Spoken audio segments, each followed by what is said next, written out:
Donc, en fait, bon, je ne saurais pas l'expliquer, mais depuis qu'en fait j'ai grandi, tous mes amis ont toujours été étrangers. Donc, je ne sais pas, c'est peut-être que, pour revenir à la question que vous m'aviez posée précédemment, c'est peut-être que je ne me reconnaissais pas aux valeurs que les autres véhiculaient. Et donc, je me rapprochais beaucoup des gens étrangers, que ce soit des Asiatiques, des Africains. Voilà, j'avais beaucoup de sympathie pour eux. Et lorsque j'étais donc en classe de terminale, lorsque j'avais 18 ans, mon meilleur ami était musulman. Donc un musulman pratiquant qui avait appris le Coran quand il était plus jeune, et qui était issu d'une famille pratiquante.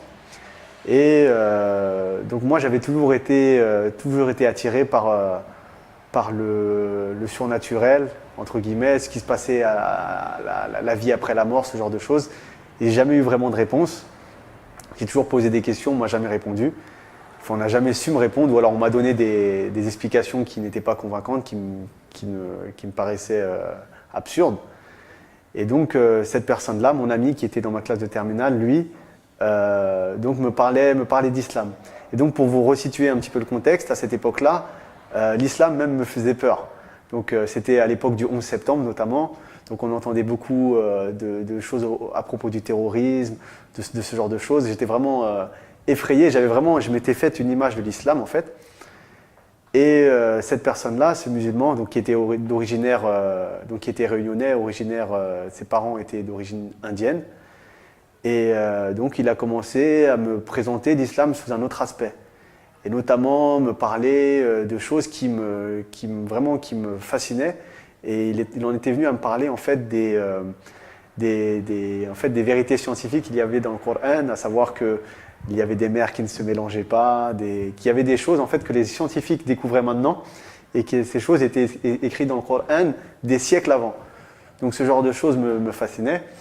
Et aussi beaucoup avec son comportement.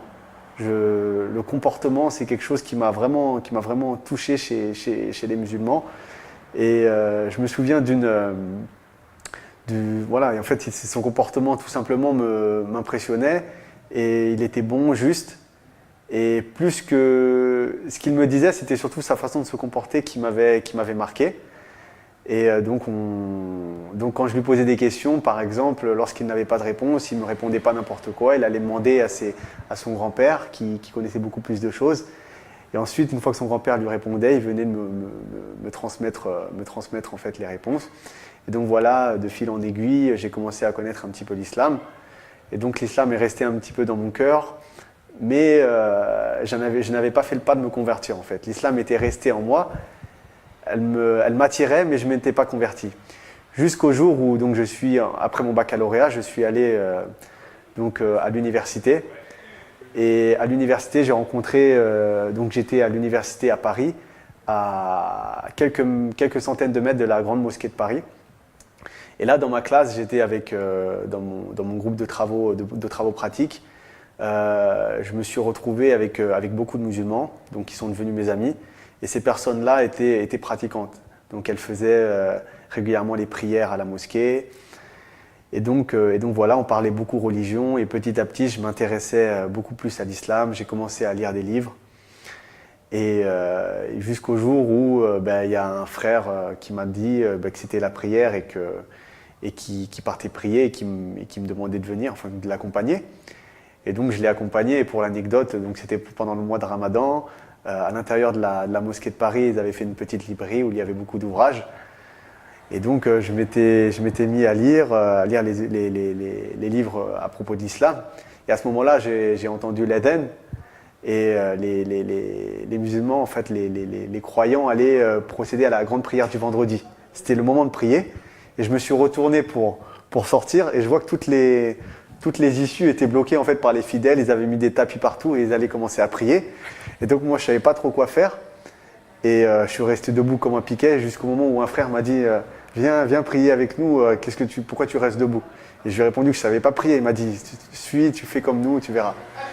Et subhanallah, quand on s'est mis à prier, donc là j'ai commencé à faire la prière et vraiment, subhanallah, j'ai ressenti, j'ai vraiment vibré j'ai vraiment vibré durant tous les moments, tous les moments de prière.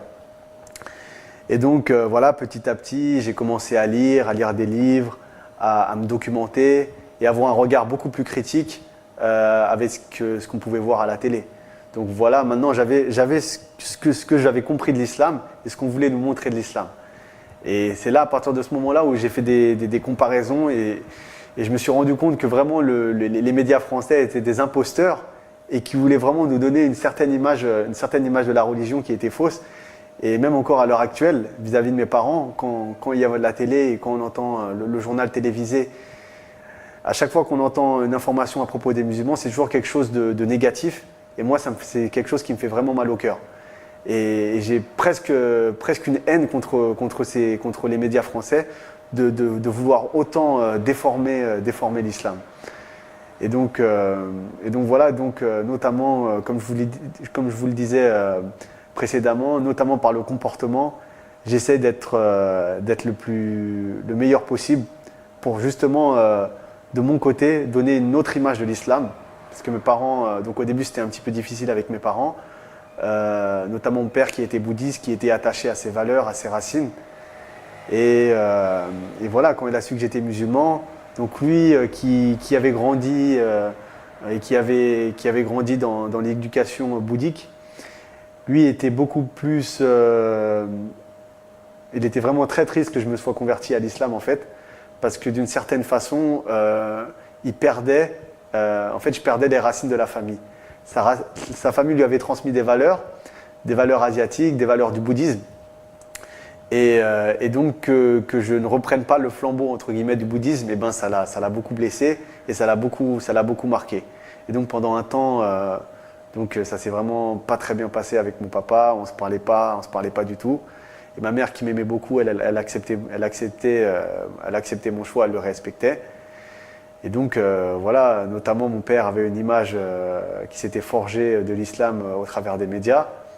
Et donc tout mon travail à moi, et encore maintenant, c'est d'essayer de me comporter de la meilleure des façons pour essayer de donner une autre image des musulmans, mais vraiment c'est vraiment très difficile.